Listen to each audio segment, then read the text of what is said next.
Okay, let's gather around so that we can read a story. We can sit in a circle or we can sit in rows. We're going to read Stone Soup. But before that, we're going to sing our song. In the book, we have the old little lady and the hungry young man. So sing along with me. Soup of a stone, soup of a stone, soup of a stone is tasty. It's tasty when you add a stone, add onions, add carrots. Soup of a stone, soup of a stone, soup of a stone is tasty. It's tasty when you add potatoes, add barley, add pepper. Soup of a stone, soup of a stone is tasty. It's tasty. Okay, so now we'll read the story. Stone Soup.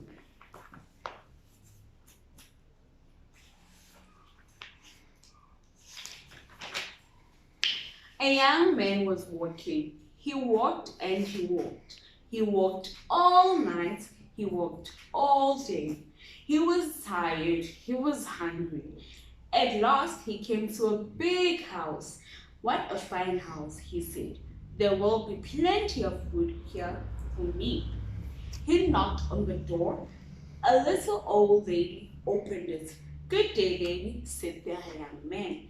I am very hungry. Can you give me something to eat?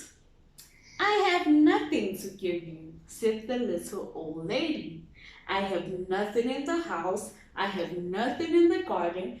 And she began to close the door. Stop, said the young man. If you will not give me something to eat, you will give me a stone.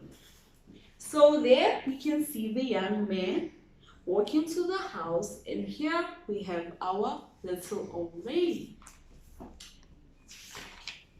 A stone, said the little old lady.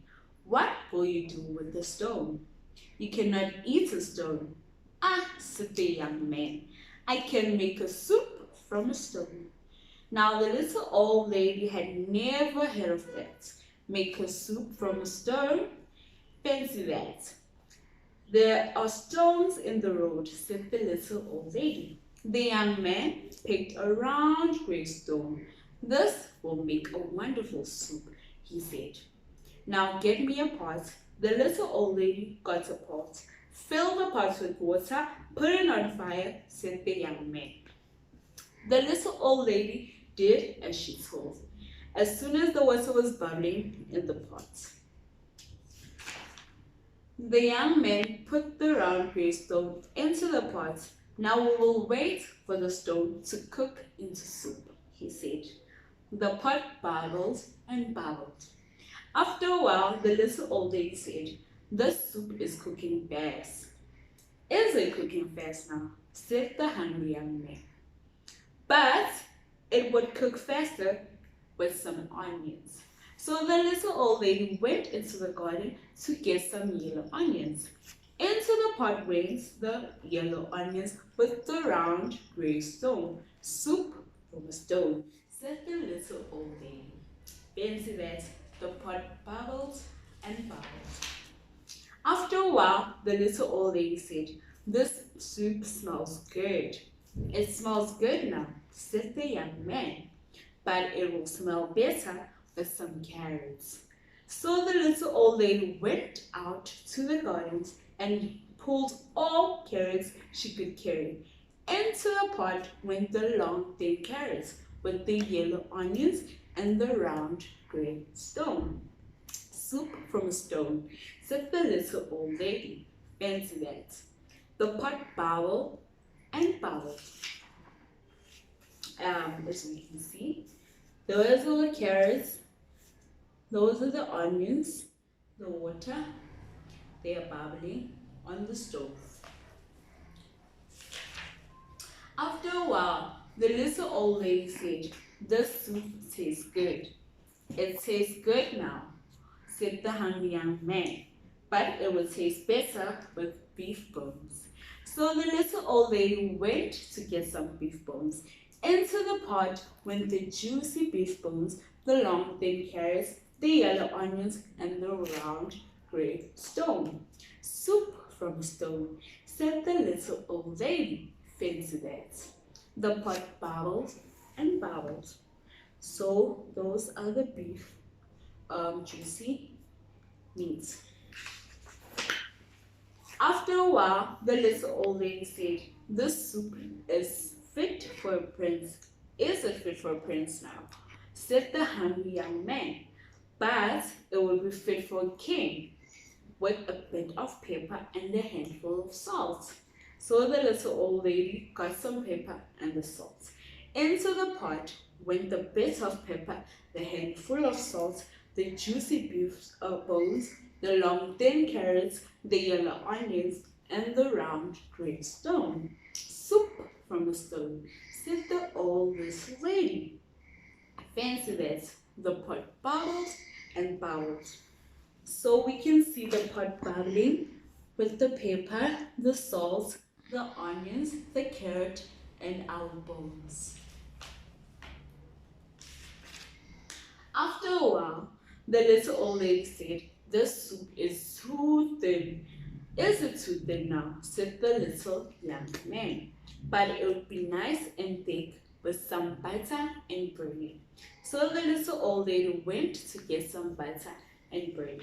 Into the pot went the butter and bread with the bit of pepper, a handful of salt, the juicy bones, the long thin carrots, the yellow onions, and a round grey stone. "Soup of a stone," said the little old lady. Fancy that. The pot bubbled and bubbled. So as she's continuing to put in the different flavors, the aromas, her ingredients, they're all coming together in the pot on the hot stove. After a while, the little old lady tasted the soup again. "That is a good soup," she said. "Yes," said the hungry young man. "This soup is fit for a king. Now we will eat it." "Stop," said the little old lady. "This soup is indeed fit for a king. Now I will set a table for a king." So she took out her best tablecloth and her best dishes. Then the little old lady and the hungry young man ate all the soup made with butter and bread, and the bit of pepper, the handful of salt, the juicy beef bones, the long thin carrots, the yellow onions, and the grey round stone.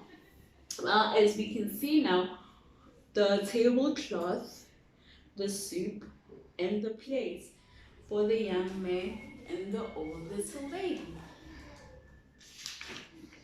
"Soup from a stone," said the old lady. "Fancy that. Now I must be on my way," said the young man. He took the stone out of the pot and put it into his pocket. "Why are you taking the stone?" said the little old lady. "Well," said the young man, "the stone is not cooked enough. I will have to cook it some more tomorrow." And the young man said goodbye. He walked down the road and he walked and he walked.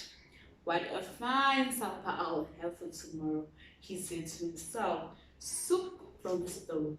Fancy that. Now we can see the old little lady walking out the young man with her dog. And now the little old lady doesn't want the young man to leave with the stone soup. So from this story, we can learn different things. We can learn to be different characters for different situations. And we can also learn to be creative for situations that need solutions.